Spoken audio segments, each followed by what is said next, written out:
অতি সম্প্রতি কলকাতা থেকে ব্যাঙ্গালোরে ট্রাভেল করলাম ভিস্তারা এয়ারলাইন্সে। আমার এটা প্রথমবার একার প্লেনের যাত্রা নয়, কিন্তু এবার ছিলাম চূড়ান্ত এক্সাইটেড। তার কারণ এইবার আমি ট্রাভেল করছিলাম ভিস্তারা এয়ারলাইন্সের প্রিমিয়াম ইকোনমিতে। আমার পার্সোনাল লাগেজের পরিমাণ অনেকটাই বেশি হওয়ায় এবার চুজ করেছিলাম ভিস্তারার প্রিমিয়াম ইকোনমি।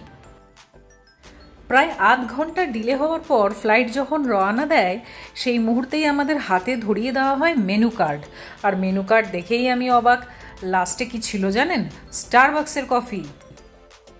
আমি চুজ করেছিলাম ননভেজ অপশন। পেয়েছিলাম ভেজ নুডলস, চিকেন মাঞ্চুরিয়ান, দই বড়া, একটা কফি ফ্লেভারের ডেজার্ট, পেপসি, জল, আরও সামনে অনেক কিছু আছে, দেখতে থাকুন। একজন মানুষের পেট ভরার জন্য কিন্তু ওরা যথেষ্ট পরিমাণে খাবার দিয়েছিলেন।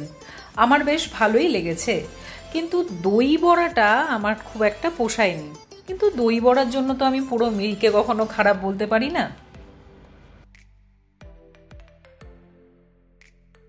খাবার শেষ করার আগেই কিন্তু আমার সামনে চলে এসেছিল স্টারবাক্সের গরমাগরম কফি।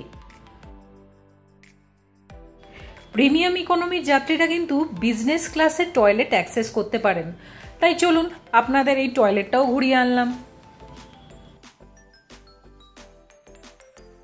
আমাকে আবারও এক সেট রিফ্রেশমেন্ট দেওয়া হয়, তাও বিনামূল্যে। ধন্যবাদ জানাই কালিম্পংয়ের মেয়ে চিমিকে, যে এই ফ্লাইটে ক্যাবিন ক্রু হিসেবে অপারেট করছিলেন। আমি একা একা ট্রাভেল করছি শুনে ও আমাকে সঙ্গে সঙ্গেই আরেক সেট রিফ্রেশমেন্ট অফার করে এবং এতটাই আন্তরিক ছিলেন আমি না করতে পারিনি। আশা করি ভিডিওটি আপনাদের ভালো লেগেছে। খুব তাড়াতাড়ি ফিরে আসবো নতুন একটি ভিডিও নিয়ে। ধন্যবাদ।